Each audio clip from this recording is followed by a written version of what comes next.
একবার উঠছিস কেন বলো আমরা আমরা কুটি হ্যাঁ বলো ঘুরতে যাচ্ছি যাচ্ছি তোমরা সবাই ভাই পাশে থাকো বাটা তুই কাকো আবু কোটা কি আবু এটা বলো শহীদ নুরি আবু সাইদ আমার গাই বাবা হ্যালো গাইস আমরা চলে আসলাম ইকো পার্কে ভাটপাড়া ইকো পার্ক। তো এখানে এসে আমরা খুবই হতাশ, কারণ এখানে তেমন কিছু দেখার মতন জায়গায় নেই। মাঝখান থেকে 40 টাকা ভিতরে ঢোকার খরচ নিয়ে নিল।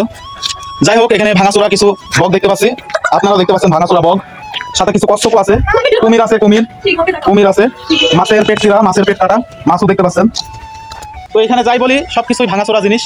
পেছনে একটা হাতি দেখা যাচ্ছে, এই যে একটা উট পাখিও আছে, এই যে দেখার মতন জায়গা আর কিছুই নেই এখানে। তো এখানে আসতে হলে অবশ্যই আপনারা ভেবে চিন্তে তারপরে এখানে আসবেন। যাই হোক, ঘুরতে ঘুরতে খিদে লাগার কারণে আমরা কিছু কেক নিয়ে নিলাম এবং চিকেন ফ্রাই নিয়ে নিলাম, দিয়ে আমরা খাওয়া দাওয়া শুরু করে দিলাম।